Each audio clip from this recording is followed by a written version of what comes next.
Back in September, we wrote an article about Avis.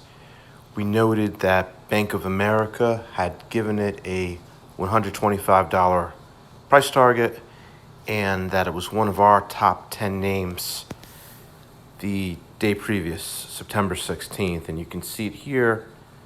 It was number 8 on our top 10. And the price at that time was $98.79.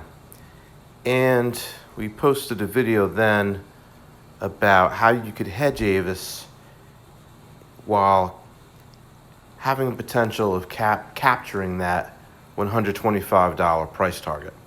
Since then, Avis has completely blown through that price target. Looks like it closed at 153.39 on Tuesday. So the stock's up about 50% since it hit our top names, and it's obviously blown through Bank of America's $125 price target, which was a 12-month price target.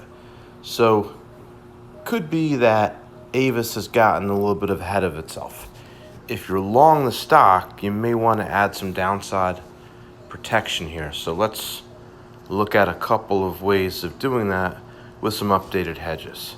So we'll open up the portfolio on our iPhone app, and we'll type in the symbol for Avis, which is just CAR. And then we'll type in a number of shares. Here we'll just use 100 for this example. And then we'll enter in the largest decline that we're willing to risk over the time frame of the hedge. Here I'll put in 25%. Again, this is just for the example. You could enter whatever risk tolerance you have to scan for an optimal hedge. And I'll stick with our default time to expiration, which goes out approximately 6 months. Then we tap Find Optimal Hedge. And here we're presented with the optimal put option to protect against a greater than 25% decline in Avis between now and May 20th. And as you can see, it's not cheap. The cost is $24.80 or 16.17% of position value. That was calculated conservatively, the cost rather, using the ask price of the puts. But in practice, you could often buy puts at some price between the bid and ask. But in any case, you're not going to get it that much lower, so this is kind of expensive. So if you want to lower the cost, we could look at capping the upside. Let's enter 35% for starters and see what happens. So we're indicating here we're willing to cap our possible upside at 35% between now and May. And here we're presented with an optimal collar where the cost drops to $260 or 1.7% of position value.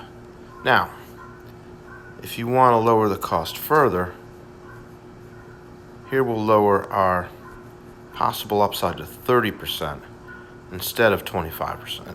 And instead of 35%. And this time we're presented with an optimal collar where the cost is negative, meaning you would collect a net credit of $80 when opening this hedge, assuming, to be conservative again, that you bought the puts at the ask and you sold the calls at the bid. If you place both trades within the spread, which you could probably do, your net cost here would likely have been larger than $80. So this is something to consider if you're long Avis and you want to stay long to get some additional gains, but you don't want to risk giving back everything you've made so far.